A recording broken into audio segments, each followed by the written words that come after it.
So you broke again, huh? Why else would you be watching this video? You know, I've been in your shoes before. I've told this story on the channel before, but I'll say it again in this video.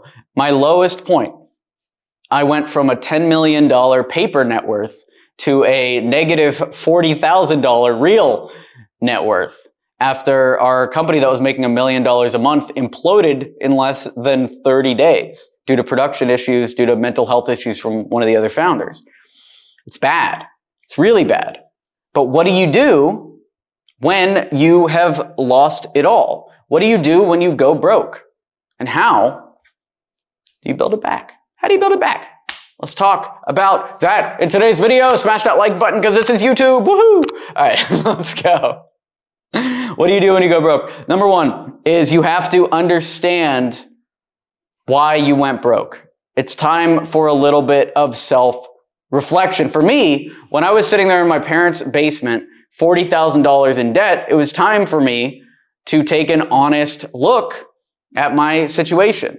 And it turns out I was drinking a lot at the time. I didn't have a good grasp on the finances of the business, right? Which drinking is fine. You know, cut that. That's fine. But the big thing that hit for me was the founder and the founding team, who turns out to just be one guy pretending to be multiple people, owned 90% of the business, owned the bank accounts, had access to all that stuff. So even if he was, you know, removed from the company, there was nothing that I could have done to save the company.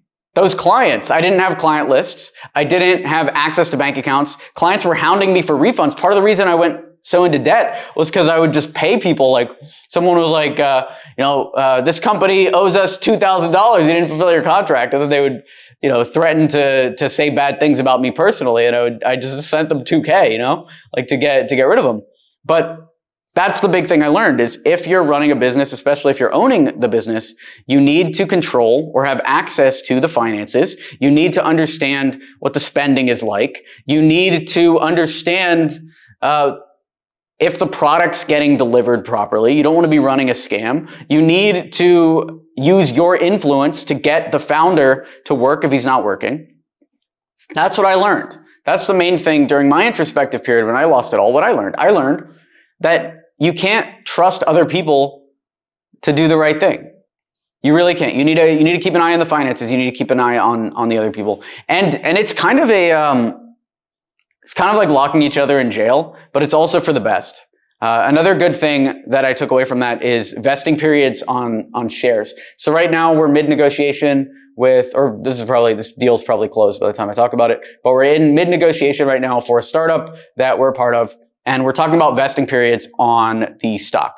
Vesting period is basically you sign a contract, and instead of getting a certain percentage, like let's say you sign a contract that says you own 15% of this company. Instead of getting the 15% up front, a vesting period means you would get a tiny percent up front, and then over time, let's say over 2 years, 4 years, you gain more and more of the stock. Now, I used to be of the mind that you want that immediately, right? You want that whole chunk immediately. But now I understand the benefits of vesting. The benefit of vesting is you don't want your co-founder to sign not 15% of the company, you know, to them and then never work on it again. And now you just have to pay them forever. The vesting period protects against that.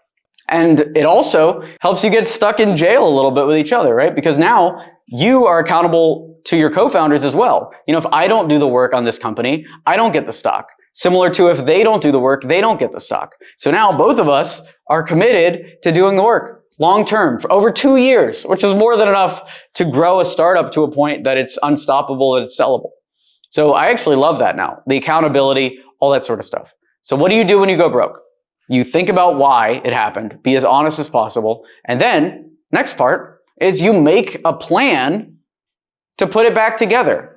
And ideally, what I like to do every time I've gone broke is, or every time a major deal, major project has fallen through, is spin up a similar project within about 2 to 3 hours of getting the bad news. So like if a partner pulls out on a deal you really want to do, you spin up your own version. I'll give you a hypothetical example. Let's say there's like an AI first line startup for cold email. Like there's so many of these, dozens and dozens on the market. You know, so we pitched a founder. He said he didn't want to be a founding partner with us, right? He wanted to grow it on his own. So the next day we call our developer and we build a similar product, right? Whether we market that or not, we've now taken action towards our goal. And when you do that, when you go into your deals with that mindset, people are more likely to do deals with you because they understand the implication. Like, oh, this kid is actually serious about this market. This kid's actually serious about making this happen. It doesn't necessarily have to be with me. If I don't make the deal with him, he's going to do it with one of my competitors or just do it himself. And that drive is exactly what people need. So what to do when you go broke? You make a plan, take massive action immediately towards rebuilding your life. When that lead generation startup failed, our website for X27 was up and cold emails were going out within about 24 hours, right? Every time I've had a major failure like that, I've rebounded in under 2 hours. You know, it's similar to dating. You know, like you break up with your girlfriend, you really want to be on a Tinder date within about an hour or two. That's what I did after my last breakup. I made sure I was on a date as soon as possible. Like this one took a little longer. I think it was the next morning. I was on a coffee date with somebody. But that's exactly what you need to do. You need to move on quick and work on your next project because you can't get stuck in that depressive mode. When you lose it all, you know, that's when you become at risk of things like suicide. That's when you become at risk of things like hardcore alcoholism or hardcore drug use or, you know, self-destructive patterns like that. So you want to rebuild that momentum as quickly as you possibly can.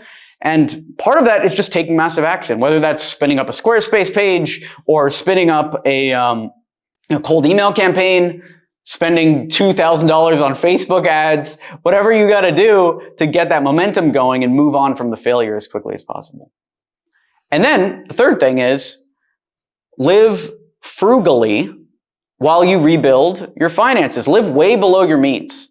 And I know personal finance guys now it's become a meme to say things like, you know, it doesn't matter if you save $5 a day on coffee, you can eat out as much as you want, like you can do whatever you want. But I am of the exact opposite approach. I think if you're making $3,000 a month, you should be living off of $1,200 or $1,500 a month. If you're making $5,000 a month, you should be living off $2,500. If you're making $8,000 or $100,000 even a month, you should be saving 50% or more of your income. Because what that does is it gives you complete freedom. Because now you can start making decisions, right? Your life's not going to be changed. Let's say you're making $2,000 a month. Your life's not going to be changed by having $6,000 in the bank by the end of the year. But what is changed is the fact that you don't need your income the next month. So you can think about that when it comes to making business decisions. You know, now you could maybe, if you have $6,000, 6 months of expenses in your bank, you could either quit your job and go do your own thing, or you could be more risky with your business dealings. Like for me, the reason why I like doing it is because it gives me total freedom to do what I think will work for the business. So for instance, I'll tweet out a meme that might be kind of edgy for leadsark, but might also go viral and make us millions of dollars because I can afford, you know, if leadsark blows up or gets canceled or loses revenue because of this meme I write. And because I can afford that, now I can do the marketing tasks necessary that are going to take us to multi-million-dollar valuations or even multi-billion-dollar valuations. So saving half your income increases your tolerance for risk, which gives you the risk tolerance necessary to take the actions that you need to build wealth quickly. And that's all it is. You know, it's all mindset. It really is all mindset. So take that in mind and know that you got this. Even if you're broke right now, you are 60 good days away from rebuilding your entire life. And I would even say less, 21 good days of habits away from being from this ultimate destitution to being on the path to wealth. So get to it. Thanks for watching the video. Be sure to smash that like button to encourage this type of content on YouTube. Subscribe for more videos like this, and I'll talk to you soon. Thanks for watching. I'm Alex Berman.